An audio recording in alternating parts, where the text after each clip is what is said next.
जी, अस्सलाम वालेकुम। आज हम बात करने जा रहे हैं एक साथ 2 नेचुरल ट्रीटमेंट्स के बारे में। आपका अपनी बॉडी से तैयार किया गया फैट और आपकी अपनी बॉडी से तैयार किया गया बायोफिलर्स।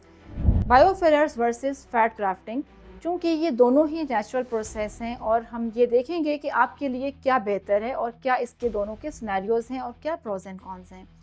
तो चलते हैं पहले बायोफिलर की तरफ। बायोफिलर्स हम तैयार करते हैं आपके अपने ब्लड से through the process of PRP, PRF, उसको सेंट्रीफ्यूज किया जाता है, उसमें से एक्टिवेटेड प्लाज्मा निकाल कर और हम उसका बायोफिलर तैयार कर देते हैं। ये बायोफिलर हम आपकी स्किन में वॉल्यूम देने के लिए और आपकी रीजनरेशन के लिए, हीलिंग के लिए और स्किन को over the period of time plumpy करने के लिए और ब्राइटन करने के लिए यूज़ करते हैं। इसमें हम एक्स्ट्रा वॉल्यूम भी यूज़ कर लेते हैं और ये हमें चीप भी पड़ता है। फॉर एग्ज़ाम्पल हम इसको परचेज़ नहीं करते, आपके अपने ही ब्लड से तैयार करते हैं, तो हम उसमें कितना भी एमएल प्रिपेयर कर सकते हैं। बायोफिलर के अंदर रीजनरेशन कैपेबिलिटी बहुत ज़्यादा होती है। इसके अंदर मौजूद पेप्टाइड्स, एक्टिवेटेड प्लेटलेट्स और डब्ल्यूबीसीज़, ये सब मिलके आपकी कोलेजन प्रोडक्शन को एनहांस करते हैं और जब हम आपकी स्किन में बायोफिलर इंजेक्ट करते हैं तो वो आपको रीजनरेशन भी देता है, फिलिंग भी देता है और over the period of time ये आपकी स्किन को शाइन भी देता है, ब्राइटनेस भी देता है। मेलाज़्मा की बात करें तो मेलाज़्मा भी बहुत अच्छे से ट्रीट हो जाता है बायोफिलर के साथ। अब हम बात करेंगे फैट ग्राफ्टिंग के ऊपर। फैट ग्राफ्टिंग में क्या प्रोसीजर किया जाता है? फैट ग्राफ्टिंग में आपकी अपनी बॉडी से फैट को एक्सट्रैक्ट किया जाता है with the help of a cannula. Minimal invasive procedure है, इसमें कोई आपके कट्स इन्वॉल्व नहीं होते, कोई इसमें ब्लीडिंग इन्वॉल्व नहीं होती। जैसे एक सक्शन कैनुला के साथ प्रेफरेबली टमी या थाई से आपके फैट को निकाला जाता है। उस फैट को प्रोसेस किया जाता है with the help of different filtration processes और उसके बाद उस मैक्रोफैट को माइक्रो प्लस नैनो दोनों फैट आपकी स्किन में इंजेक्ट किए जाते हैं। अब इसमें हमारे पास क्या बेनिफिट्स आएंगे कि फ़ैट जो है वो हमें एक तो ज़्यादा वॉल्यूम में मिल जाता है।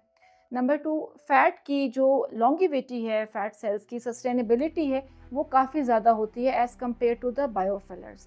तो जहाँ पर हमें लॉन्ग टर्म रिजल्ट्स चाहिए, जहाँ पर हमें ज़्यादा वॉल्यूम चाहिए, वहाँ पर fat grafting is the best option. अब हम कंपेयर करेंगे कि बायोफिलर्स मेरे लिए बेहतर है या फ़ैट ग्राफ्टिंग मेरे लिए बेहतर है।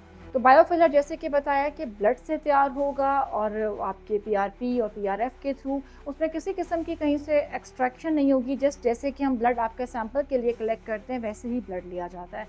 लेकिन अगर हम आ जाएँ फैट ग्राफ्टिंग के ऊपर तो वो आपकी टमी से या थाई से, यहाँ जहाँ पर आपकी ज़्यादा फैट पॉकेट्स हैं और सेफ एरिया है, वहाँ से फैट को निकाला जाता है और उसके बाद उसको प्रोसेस करने के बाद आपकी स्किन में इंजेक्ट किया जाता है। डाउन टाइम के ऊपर आ जाइए तो हम बायोफिलर्स का डाउन टाइम कंपैरेटिवली लेस है as compared to the fat grafting. Fat grafting के बाद थोड़े दिनों के लिए हमें स्वेलिंग आती है और थोड़ा-सा हमें ज़्यादा वॉल्यूम फ़ील होता है और उसके बाद फिर वो थोड़े दिनों के बाद अराउंड 15 टू 20 डेज़ के बाद वो अपनी नेचुरल एरिया में आ जाता है, नेचुरल शेप में आ जाता है। अगर हम बात करें कि हमें लॉन्ग टर्म इफ़ेक्ट्स चाहिए और बस मैंने जो वॉल्यूम ले लिया, बस मैंने एक ही दफ़ा प्रोसीजर करवाना है, मैंने दोबारा प्रोसीजर रिपीट ही नहीं करना, तो उस सूरत में fat grafting is the best option. क्योंकि अगर फैट सेल्स सर्वाइव कर जाएँ, तो फैट सेल्स उसका फिर कोई कंपैरिज़न नहीं होता। फैट सेल्स जो हैं वो वक्त के साथ साथ अपनी जगह को रिटेन भी करते हैं, उनका ब्रेकेज कम होता है। जैसे कि आपने देखा है कि टमी का फ़ैट कितना रेजिस्टेंट होता है। बड़े अरसे तक भी हम वॉक करते रहें, हम बहुत ज़्यादा कैलोरी डेफिसिट की तरफ भी चले जाएँ, तो भी हमारा टमी का फ़ैट लूज़ नहीं होता, यानी कि वो फ़ैट रेजिस्टेंट होता है। तो जब उस फ़ैट को हम आपके फेस में इंजेक्ट करते हैं तो उसकी ड्यूरेबिलिटी बहुत ज़्यादा होती है। अगर बहुत ज़्यादा संकन चीक्स हैं, बहुत ज़्यादा वॉल्यूम लॉस है, स्किन बहुत ज़्यादा स्लिम है, थिनी फेस है, तो फिर हम फैट ग्राफ्टिंग को प्रेफर करते हैं। कुछ लोगों के फेस पे बहुत सवेयर एक्नी स्कार्स बन जाते हैं, जो कि डिफरेंट ट्रीटमेंट्स के बाद भी नहीं जाते। सब्सियन भी कर लिया हमने, फिलर्स भी दे दिए, बहुत सारे पीआरपीज़ भी कर लिए, तो उस सूरत में भी fat grafting is the best option. अगर हम लॉन्गेविटी पे जाते हैं तो अगेन फिर ये कि फ़ैट ग्राफ्टिंग उस वक़्त हमें बेहतर लगती है क्योंकि इसकी सस्टेनेबिलिटी ज़्यादा है, उसकी ड्यूरेबिलिटी ज़्यादा है। लेकिन लॉन्गेविटी डिपेंड करती है कि आपका फ़ैट ग्राफ्टिंग प्रोसेस जो किया गया है वो किस रूट में किया गया है। यानी कि अगर प्रोसीजर के दौरान में ही आपके फैट सेल्स डेड हो गए थे या हमने उनकी ब्लड सप्लाई रोक दी थी या हमने उनको वो वाली न्यूट्रिशन नहीं दी थी जो कि उनकी बॉडी के अंदर से मिल रही थी, तो फैट सेल्स डेड हो जाएंगे। एक इसमें लिमिटेशन के बारे में मैं आपको बता दूं कि जितना फ़ैट हम आपका इंजेक्ट करते हैं उसमें से 30% फ़ैट हमारा 1 मंथ के बाद ख़त्म हो जाता है। लेकिन ये सिर्फ एक ही दफ़ा होता है। 70% फैट आपके स्किन में, आपके फेस में रिटेन रहता है। ना सिर्फ फेस बल्कि हैंड्स पर भी ये एक बहुत बेस्ट ऑप्शन है। जबकि हैंड्स संकन हो जाते हैं, लिगामेंट्स नज़र आना शुरू हो जाते हैं, एजिंग हैंड्स हो जाते हैं, तो उस सूरत में हम हैंड्स को भी फैट ग्राफ्टिंग के साथ बेस्ट वॉल्यूम दे देते हैं।